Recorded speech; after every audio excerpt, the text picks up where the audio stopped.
বিধায়কের অভিযোগে কঠোর কমিশন, মাঝপথেই বন্ধ হলো পুর নিগমের কর্মসূচি। মানুষের সমস্যা সরাসরি শোনার জন্য শিলিগুড়ি পুরসভার তরফে টক টু মেয়র কর্মসূচি চালু করা হয়েছিল। বিজেপি বিধায়কের অভিযোগের পর টক টু মেয়র কর্মসূচিতে নিষেধাজ্ঞা জারি করল নির্বাচন কমিশন। আর নির্বাচন কমিশনের নির্দেশের পর মাঝপথেই টক টু মেয়র অনুষ্ঠান বন্ধ হলো। বিষয়টি প্রকাশ্যে আসতেই শোরগোল পড়ে গিয়েছে রাজনৈতিক মহলে। শিলিগুড়ির মানুষের সমস্যা শুনতে প্রতি শনিবার 1 ঘন্টা সরাসরি টেলিফোনে কথা বলেন মেয়র গৌতম দেব। নির্বাচনের মাঝেও চলছিল টক টু মেয়র কর্মসূচি। প্রতি শনিবারের মতো কিন্তু যেরকম কর্মসূচি চলে সেই রকম কিন্তু এই শনিবারও পুর নিগমের পক্ষ থেকে সকাল 11টা থেকে 12টা পর্যন্ত চলছিল এই অনুষ্ঠান। নির্ধারিত সময়ে অনুষ্ঠান শুরুও হয়, কিন্তু মাঝপথে নির্বাচন কমিশনের নির্দেশে তা বন্ধ করে দিতে বাধ্য হন মেয়র গৌতম দেব। প্রসঙ্গত, এই অনুষ্ঠানের বিরুদ্ধে কিছুদিন আগেই নির্বাচন কমিশনের কাছে অভিযোগ করেছিল বিজেপির তরফ থেকে অভিযোগ করেন বিধায়ক শঙ্কর ঘোষ। অন্যদিকে মেয়র জানান যে অনুমতি নিয়েই অনুষ্ঠানটি করা হচ্ছিল। কি বলছেন মেয়র গৌতম দেব শোনাবো। আজকে শেষ করে দিলাম, আমার কাছে ইনফরমেশন আসলো যে এটা এখন বন্ধ করে জায়গা বাঁধছে কি নির্বাচন কমিশন কমপ্লেন শঙ্কর ঘোষ করেছিল। আচ্ছা, খুব সম্ভবত 6 তারিখে আমি একটা ডকুমেন্ট করেছিলাম। আচ্ছা 6 তখন একটা কমপ্লেন করেছে।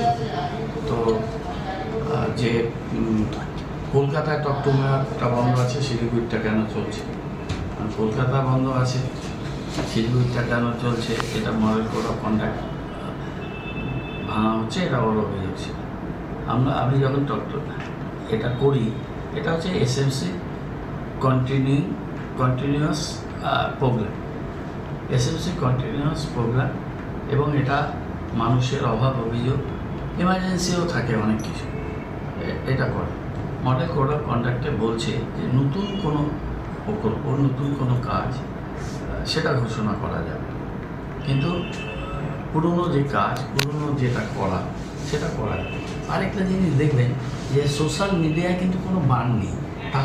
তা না হলে মাননীয় প্রধানমন্ত্রী নরেন্দ্র মোদীজি উনি এক্স হ্যান্ডেলে আগের দিন কীভাবে ভোটের দিন কীভাবে একটা পোস্ট করবেন, এবং দেখবেন যে ভোটের সময় সবাই যে যার পেজে ভোট দেওয়ার জন্য আবেদন করছে। প্রচারের শেষ সীমা তো 48 ঘন্টা আগে শেষ হয়ে যায়, 48 ঘন্টায় মনে হয় শেষ হয়ে যায়। তো শেষ হয়ে যাওয়ার পরে তো সোশ্যাল মিডিয়ায় চলতে থাকে প্রোগ্রামগুলো, প্রচারগুলো, সেটা কিন্তু কেউ বন্ধ করতে পারে না। সেটা সোশ্যাল মিডিয়াটা তো এই পারভিউর মধ্যে, ইলেকশন কমিশন সেটা দেখে না, কোনো কিছু বলেও না। আর এটা তো আমরা ইলেকশন কমিশনকে জানিয়ে এসেছি যে কন্টিনিউয়াস প্রসেস, এটা কোনো নতুন কোনো প্রোগ্রাম আমরা ঘোষণা করব না। এটা মানুষের অসুবিধা রিড্রেসালের একটা ধারাবাহিক প্রক্রিয়া। এটা আজকে নিয়ে 76th এডিশন হলো, তার মানে 2.5 বছর আগে থেকে এই প্রোগ্রামটা চলছে। আজকে নতুন করে এটা নির্বাচনের আগে হয়।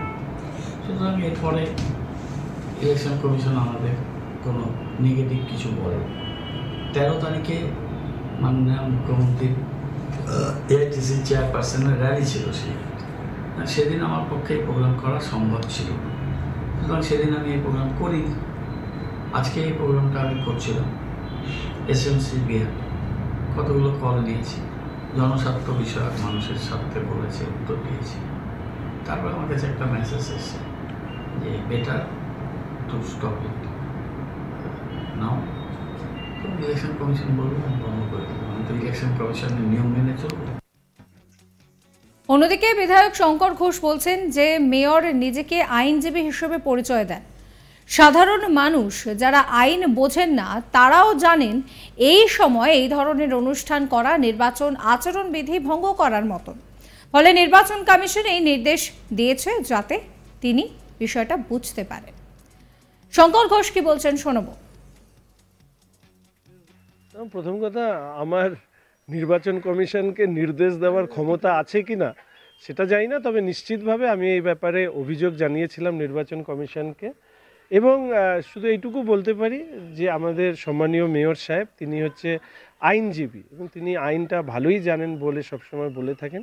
তবে যারা আইন কম জানে বা একেবারেই কম জানে আমাদের মতন মানুষ, তারা এটা বুঝেছিল যে নির্বাচন কমিশনের যে বিধিনিষেধ রয়েছে মডেল কোড অফ কন্ডাক্ট, সেটাকে ভেঙে মেয়র সাহেব এই অনুষ্ঠান করছে। আমি নির্বাচন কমিশনকে সিদ্ধান্তকে স্বাগত জানাচ্ছি এবং ভবিষ্যতে আইন বিশেষজ্ঞ মেয়র সাহেবের উচিত এই ক্ষেত্রে মডেল কোড অফ কন্ডাক্ট যেগুলো আছে সেগুলো যাতে মেনে চলেন। এবং উনি মাঝে মাঝেই দেখি আমাদের রাজ্য পুলিশকে বিভিন্ন নির্দেশ দেন, আমি নির্দেশ দেওয়ার পক্ষপাতী নই, ফলে সেই নির্দেশগুলো যেন মডেল কোড অফ কন্ডাক্টের মধ্যে থাকে। নাহলে গতকাল যেভাবে শিখা চ্যাটার্জি আমাদের সম্মানীয় বিধায়িকাকে হেনস্থা করা হয়েছে, অনেকে বলছেন যে ওটা ওনার নির্দেশেই পুলিশ কমিশনারেটের পক্ষ থেকে এই কাজ করা হয়েছে। এই নিয়ে আমার কলিগ জয়দীপের একটি রিপোর্ট দেখাবো আপনাদের। নির্বাচন কমিশনের নির্দেশ অনুযায়ী মাঝপথেই বন্ধ হলো শিলিগুড়ি পুর নিগমের টক টু মেয়র কর্মসূচি এবং নির্বাচন কমিশনের এই সিদ্ধান্তকে সাধুবাদ জানালেন শিলিগুড়ির বিধায়ক শঙ্কর ঘোষ। প্রসঙ্গত শিলিগুড়ি পুর নিগম এলাকার মানুষের সমস্যা শুনতে এবং কিভাবে তা দ্রুত সমাধান করা যায় সেই লক্ষ্যে শিলিগুড়ি পুর নিগমের পক্ষ থেকে শিলিগুড়ি পুর নিগমের মেয়র গৌতম দেবের উপস্থিতিতে প্রতি শনিবার 1 ঘন্টা করে টক টু দ্য মেয়র কর্মসূচি করা হয় এবং প্রতি শনিবার সকাল 11টা থেকে 12টা পর্যন্ত চলে এই কর্মসূচি। প্রতিদিনের মতো অর্থাৎ প্রতি সপ্তাহে যে কর্মসূচি চলে সেই কর্মসূচি কিন্তু প্রতি সপ্তাহের মতো গতকালও ঠিক একইভাবে চলছিল। সেই সময় মাঝপথেই নির্দেশিকা আসে এই কর্মসূচি বন্ধ করতে হবে এবং নির্বাচন কমিশনের এই সিদ্ধান্তকে মেনে মাঝপথেই কর্মসূচি বন্ধ করে দেন মেয়র গৌতম দেব। তিনি বলেন এই যে কর্মসূচি তা অনেক দিন আগে থেকেই চলছিল এবং মানুষের মূলত এটা সমস্যা শুনে তার সমস্যা সমাধানের একটা মাধ্যম মাত্র, কিন্তু এইভাবে কমিশনের নির্দেশ মেনে বন্ধ করতে হলো। অন্যদিকে বিধায়ক শঙ্কর ঘোষ বলেন নির্বাচন যখন লাগু হয়ে যায় গোটা দেশে এবং এমসিসি লাগু হয়ে যায় তখন এই ধরনের কর্মসূচি করা যায় না, কিন্তু মেয়র আইনজীবী হওয়া সত্ত্বেও এমসিসিকে কার্যত বুড়ো আঙুল দেখিয়ে এই কর্মসূচি করছিলেন। তবে নির্বাচন কমিশনের সিদ্ধান্তের পর তিনি এই যে কর্মসূচি তা বন্ধ করে দিয়েছেন। অন্যদিকে তিনি নির্বাচন কমিশনের যে এই সিদ্ধান্ত অর্থাৎ এই কর্মসূচি বন্ধ করে দেওয়া তাকে সাধুবাদ জানিয়েছেন। অর্থাৎ গৌতম দেব তিনি কিন্তু বলছেন যে তার কাছে নির্দেশ এসছে এই শো বন্ধ করে দেওয়ার জন্য। তিনি বলছেন যে পুরো বিষয়টা শঙ্কর ঘোষ অভিযোগ করেছেন। আপনাদের আরো একবার শোনাবো কি বলছেন গৌতম দেব। আজকে শেষ করে দিলাম, আমার কাছে ইনফরমেশন আসলো যে এটা এখন বন্ধ করে দেওয়াটা বাঞ্ছনীয়। কি নির্বাচন কমিশন কমপ্লেন শঙ্কর ঘোষ করেছে। আচ্ছা, সাবস্ক্রাইব করবেন চ্যানেলটিকে।